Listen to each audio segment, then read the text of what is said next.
Sir ಈಗ ಏನೇನು ಸಮಸ್ಯೆ ಹೇಳ್ರಿ? ನಮಗೆ ಮೋಷನ್ ಪ್ರಾಬ್ಲಮ್. ಮೋಷನ್ ಪ್ರಾಬ್ಲಮ್ ಅಂದರೆ ಹಾರ್ಡ್ ಆಗ್ತದ, ಭಾಳ ಗಟ್ಟಿ ಆಗ್ತದ? ಒಂದು ದಿವಸ ಆಯ್ತು, ಅದು ಇವನ್ ತಗೊಂತ ಜರ್ಬಿಸ ಅಂತಂದು ಮಾತ್ರೆ ತಗೊಂಡು ತಗೊಂಡ ದಿವಸ ಆಗ್ತಾ ಇದ್ವಿ. ಹಾಂ. ಮತ್ತೆ ಒಂದು ಟೈಮ್ ಇದನ್ನ ಕ್ರಮೆಫೆನ್ ಪ್ಲಸ್ ಅಂತ ಮಣ್ಪಂದಾಗ ಸಿರಪ್ ಕೊಟ್ಟಿದ್ವಿ. ಒಂದು ಆಪರೇಷನ್ ಆಗ್ತಿದ್ವಿ. ಏನು ಆಪರೇಷನ್ ಮಾಡಿದ್ರು? ಕಾಲು ಫ್ರಾಕ್ಚರ್ ಹಿಪ್ ಜಾಯಿಂಟ್ ಇದು ball and socket joint ball ಹಾಕಿದ್ರ? ಹಾಂ ಹಾಂ. ಆವಾಗ ಅವರು ಅಲ್ಲಿ ಕೊಟ್ಟಿದ್ದರು. ಅದನ್ನು ಸ್ವಲ್ಪ ಜಾಸ್ತಿ ತಗೊಂಡಾಗ ಲೂಸ್ ಮೋಷನ್ ಆಗ್ಬಿಡುತ್ತೆ. ಬಿಟ್ಟರೆ 2 ದಿವಸ 3 ದಿವಸ ಆಗೋದಿಲ್ಲ. ಮತ್ತೆ ಅದನ್ನು ತಗೊಂಡಾಗ ಆಗ್ತದೆ. ನೀವು ಕೆಳಗೆ ಲೆಟರ್ನ್ ಇಂಡಿಯನ್ ಕ್ಲಾಸಿಕ್ ಚೇರ್ ಮಾಡಿದ್ರಿ. ಚೇರ್ ಆಪರೇಷನ್ ಆದ್ಮೇಲೆ ಚೇರ್ ಮಾಡಿ ಕೆಳಗೆ ಕುಂದ್ರಂಗಿಲ್ಲ ಸರ್. ಸರಿ. ಬಿ ಪಿ ಶುಗರು ಇದೆ, ಬಿ ಪಿ ಶುಗರಿನ ಮಾತ್ರೆಗಳು ತಗೊಂತ ಇದೀರಿ. ಬಿ ಪಿ ಶುಗರ್ ಸ್ಟಾರ್ಟ್ ಆಗಿ ಎಷ್ಟು ವರ್ಷ ಆತ್ರಿ? BP ಸ್ಟಾರ್ಟ್ ಆಗಿ ಒಂದು 25 ವರ್ಷ ಆಗಿರ್ಬೋದು ಸರ್. BP ಶುಗರ್ ಸ್ಟಾರ್ಟ್ ಆಗಿ 3 ವರ್ಷ ಸರಿ. ಈಗ ನಿಮಗೆ ಎಷ್ಟು ವಯಸ್ಸು? 81. ಸರ್ ಈಗ ಏನಾಗಿದೆ ಅಂತಂದ್ರೆ ಇದೆಲ್ಲ ಸರ್ಜರಿ ಆದಮೇಲೆ ಕೆಳ ಕುತ್ಕೊಳ್ಳಂಗಿಲ್ಲ ಅಂತ ಹೇಳಿದಾರೆ ನಿಮಗೆ, ಹೌದ್ರಾ?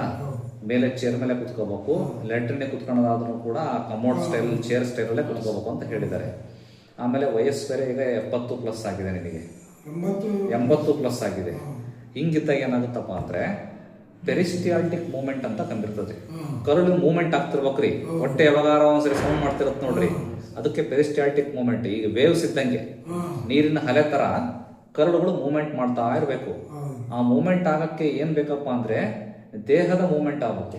ಈಗ ವಯಸ್ಸು ಜಾಸ್ತಿ ಇರೋದ್ರಿಂದ ನೀವು ಬಗ್ಗಿ ಎದ್ದು ಏನು ಕೆಲಸ ಮಾಡಲ್ಲ, ಹೊಟ್ಟೆ ಮೇಲೆ ಭಾರ ಬೀಳ ಅಂತ ಏನು ಕೆಲಸ ಮಾಡಲ್ಲ. ಆಮೇಲೆ ಕೆಳಗೆ ಕುಕ್ಕುರಗಾಲ ಕುತ್ಕೊಂಡು ನೀವು ಲೆಟ್ರಿನ್ ಹೋಗಕ್ಕೆ ಬರಲ್ಲ. ಆಪರೇಷನ್ ಹಿಪ್ ಜಾಯಿಂಟ್ ಆಪರೇಷನ್ ಆಗಿದೆ, ಕುಂದ್ರದೇ ಇಲ್ಲ. ಹಂಗಿದ್ದಾಗ this is called sedentary life style ಅಂತಾರೆ. ದೇಹದ ಹೊಟ್ಟೆಯ ಮೇಲೆ ಭಾರ ಬೀಳ ಅಂತ ಎಕ್ಸಸೈಸ್ ಯಾವೂ ಮಾಡದೇ ಇದ್ದಾಗ, ಕರುಳಿನ ಮೂವ್ಮೆಂಟ್ಸ್ ಕಡಿಮೆ ಆದಾಗ ಅಲ್ಲಿ ಉತ್ಪತ್ತಿಯಾಗಿರುವಂತಹ ಮಲ ಜರಾಗವಾಗಿ ಜರಗಲ್ಲ ಕೆಳಗೆ. ಅದು ಜರಗಲಿಕ್ಕೆ ಪೆರಿಸ್ಟಿಯಾಲ್ಟಿಕ್ ಮೂವ್ಮೆಂಟ್ ಬೇಕು, ಕರುಳಿನ ಮೂವ್ಮೆಂಟ್ ಬೇಕು. ಆ ಮೂವ್ಮೆಂಟ್ ಆಗಲಿಕ್ಕೆ ಅಂತಾನೆ ಕೆಲವು ಮೆಡಿಸಿನ್ಸ್ ಇರುತ್ತೆ, ಅದನ್ನ ಕೊಡ್ತೇನೆ, ಕರೆಕ್ಟಾಗಿ ತಗೊಳ್ರಿ. ತಾನಾಗೆ ತಾನು ಮೋಷನ್ ಹೋಗ್ಬೇಕು. ನೀವು ಮೆಡಿಸಿನ್ ತಗೊಳ್ದೇ ಇದ್ರು ಸ್ವಲ್ಪ ದಿನ ನಾವು ಕೊಡೋಂಥ ಮೆಡಿಸಿನ್ ಉಪಯೋಗ ಮಾಡಿ ಆಮೇಲೆ ನೆನೆಸ್ಕೊಡೋದು. ಆಮೇಲೆ ಮತ್ತೆ ಪದೇ ಪದೇ ಅದ್ರ ಮೇಲೆ ಡಿಪೆಂಡ್ ಆಗಬಾರದು. ಕೆಲವು ಸಿಂಪಲ್ ಹೊಟ್ಟೆಗೆ ಸಂಬಂಧಪಟ್ಟರೆ ಎಕ್ಸಸೈಸ್ ಕೊಡ್ತೀನಿ, ಕುತ್ಕೊಂಡೆ ಚೇರ್ ಮೇಲೆ ಕುತ್ಕೊಂಡು ಮಾಡೋ ಅಂಥವು. ಅವನು ಮಾಡ್ಕೊಂಡು ಅದನ್ನ ಮೇಂಟೈನ್ ಮಾಡ್ಕೊಂತ ಹೋಗೋದು.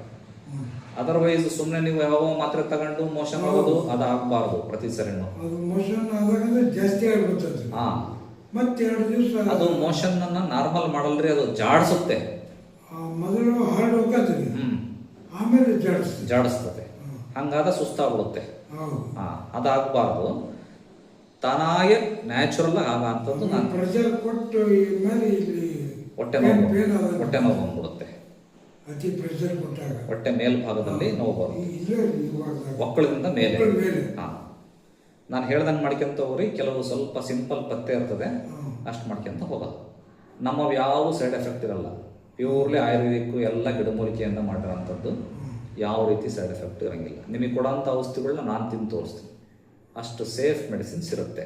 ಇನ್ನು ಮಾಮೂಲಿ ಅವ್ರು ಏನು ಹೇಳಿದ್ದಾರೆ, BP ಶುಗರಿನ ಮಾತ್ರೆ ಏನು ತಗೊಂತಿದ್ದೀರಾ ಅದನ್ನು ಹಾಗೆ ಕಂಟಿನ್ಯೂ ಮಾಡ್ಕೋಬಹುದು. ಅದಕ್ಕೂ ಇದಕ್ಕೂ ಏನು ಡ್ರಗ್ ಇಂಟರಾಕ್ಷನ್ ಇರಲ್ಲ. ಒಂದೆರಡು ಮೋದಿಕೇರಿಂದ ಅದ್ರ ಬಗ್ಗೆ ನನಗೆ ಗೊತ್ತಿಲ್ಲ. ನಿಮ್ಮ ಡಾಕ್ಟರ್ ಏನು ನಿಮಗೆ ಬೇರೆ ಬಿಡ್ರಿ, ಅದೆಲ್ಲ ನೀವು ಸ್ವಂತ ತಗೊಳಕ್ ಹೋಗ್ಬಾರ್ದು. ನಿಮಗೆ ಡಾಕ್ಟ್ರಿನ್ BP ಅವೆಲ್ಲ ಡಾಕ್ಟ್ರಿನ್ ಕೊಟ್ಟರೆ ಅಷ್ಟೇ ತಗೋಬೇಕು. ನೀವು ಸ್ವಂತ ಮಾಡೋಂಥ ಮೆಡಿಸಿನ್ಸ್ ಅವು ಮೆಡಿಸಿನ್ಸ್ ಅಲ್ಲ. ಡಾಕ್ಟರ್ ಯಾಕೆ ಓದಿರ್ತಾರೆ? ನಿಮ್ಮ ಡಾಕ್ಟ್ರ್ ಏನು BP ಶುಗರ್ ಮಾತ್ರೆ ಕೊಟ್ಟಾರ ಅದನ್ನು ಮಾತ್ರ ರೆಗ್ಯುಲರ್ ಆಗಿ ಕರೆಕ್ಟಾಗಿ ಅವ್ರು ಹೆಂಗೆ ಹೇಳೋರಂಗೆ ಫಾಲೋ ಅಪ್ ಮಾಡ್ರಿ. ಅದ್ರ ಜೊತೆಗೆ ನಾನು ಹೇಳ್ದಂಗೆ ಮಾಡ್ಕೊಂತ ಹೋಗೋದು. ಓಕೆನಾ?